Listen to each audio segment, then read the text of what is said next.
Hey everyone, and welcome. Today we're going to be talking about the film Shang-Chi and the Legend of the Ten Rings. Fun fact, the character Shang-Chi is based off of legendary actor and martial artist Bruce Lee. This movie came out in 2021 and stars Simu Liu, Awkwafina, and Tony Leung, and was directed by Destin Cretton. So, without further ado, let's get right into it.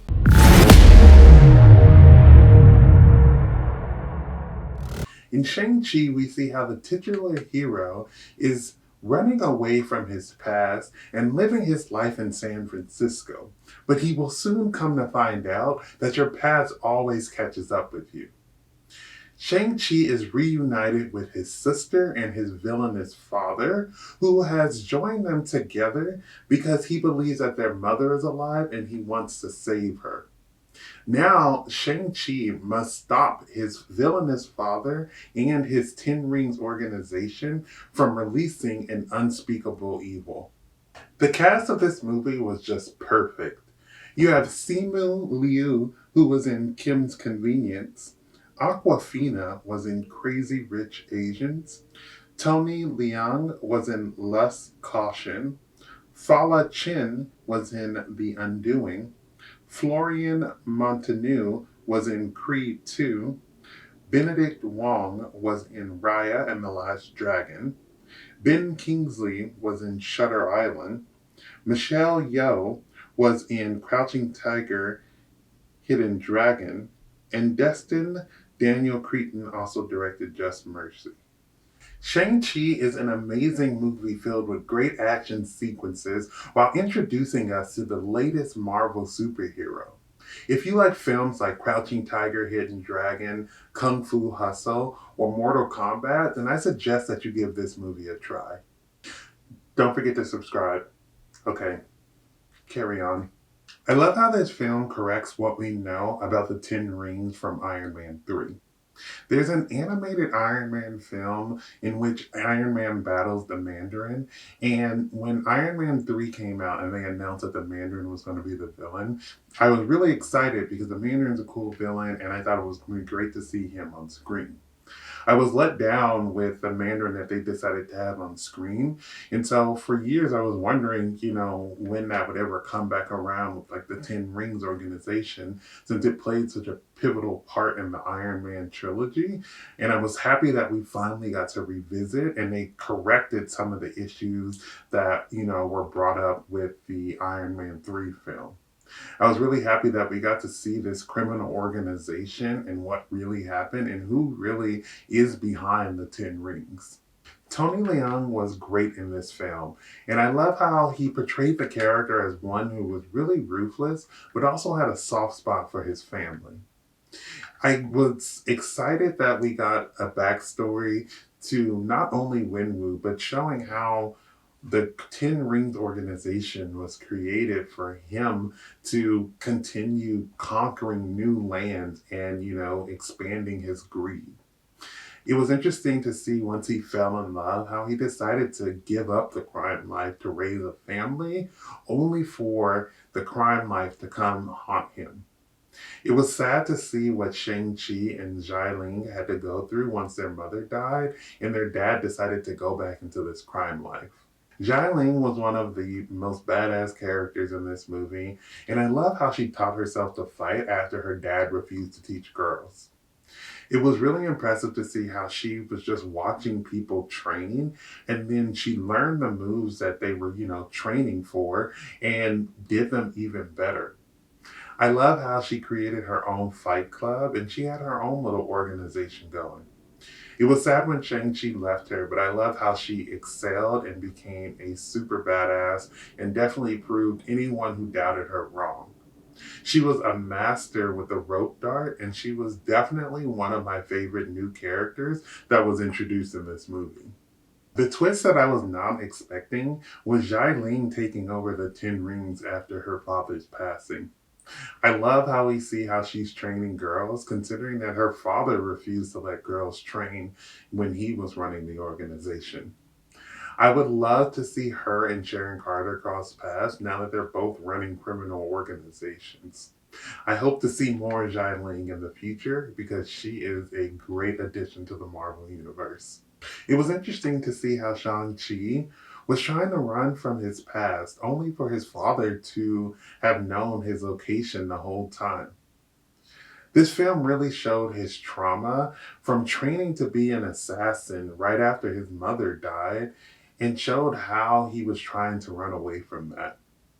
I love in the end of the film how he is told that he needs to embrace not only the good side from, his mother, but he also needs to embrace that his dad is a villain. He needs to embrace both of them. I'm always looking forward to see what the superhero outfits are, and I really liked how Shang-Chi and Xialing got their outfits from the village that their mother was from. It was great to see how their outfits both had dragon scales on them, considering that's something that was given to that village to protect from the soul creatures. And I love how, they had these outfits which felt like it connected them back to their mother. And I just felt with these outfits, it just really felt like their mother was always watching over them. I felt like Trevor and Katie offered some comedy in this movie, which really lightened the mood in the film. When you watch superhero movies, sometimes it can be very serious, and so sometimes it's nice to have these comedic moments to really lighten up the film. I love how this film didn't forget about Trevor, considering that he was in Iron Man 3 and he was the person that was imitating Wenwu in the first place and pretending to be the head of the Ten Rings organization. I thought that Ben Kingsley did a great job of showing how crazy the character was. Katie, on the other hand, is played by Awkwafina, and I feel like Awkwafina's comedic timing is perfect. She was also a really great driver in this movie, and without her, they definitely would have failed getting to the place where their mother's village was, while also failing to save the dragon because Homegirl was coming in clutch.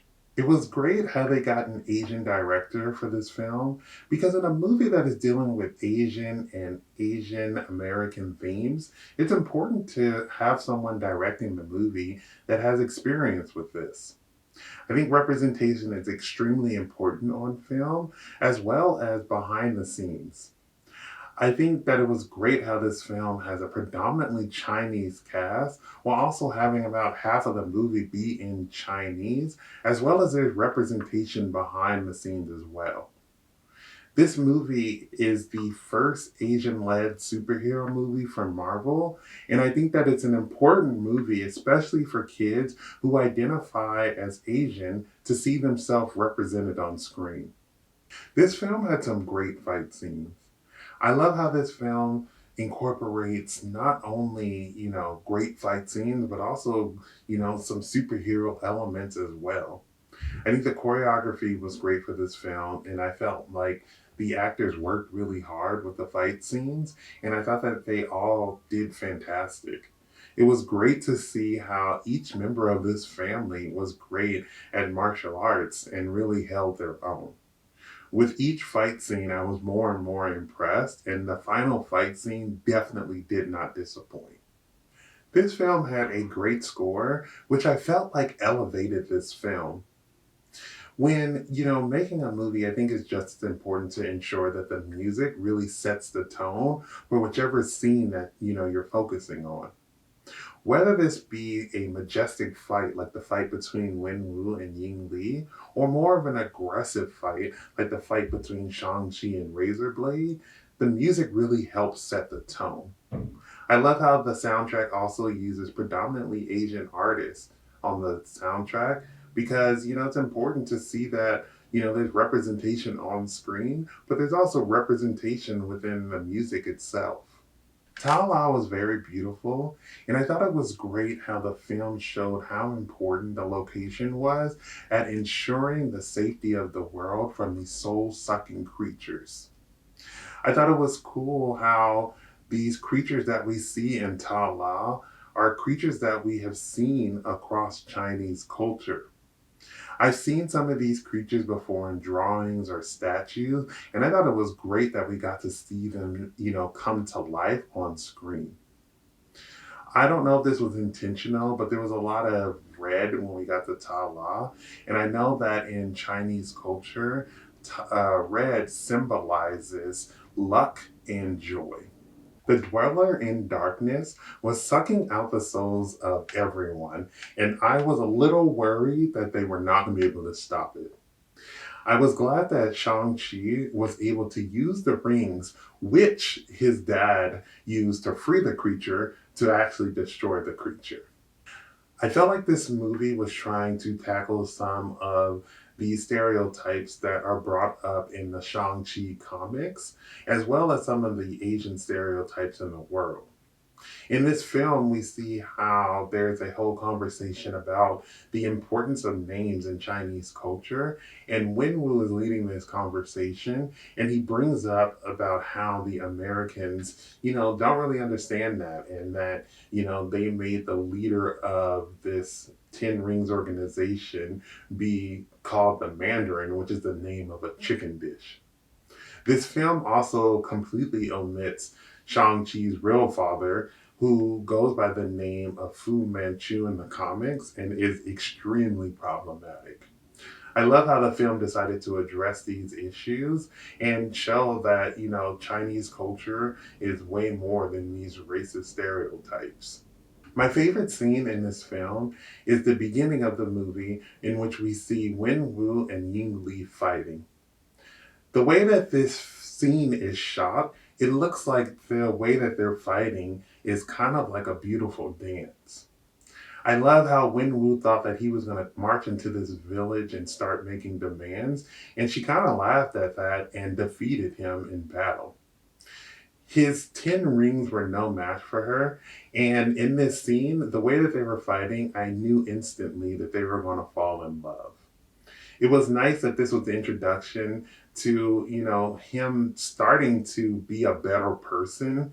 But even though, that didn't last, I thought that this scene itself was just a very beautiful scene and really showed and set the tone for how beautiful some of the fight scenes were going to be in this movie.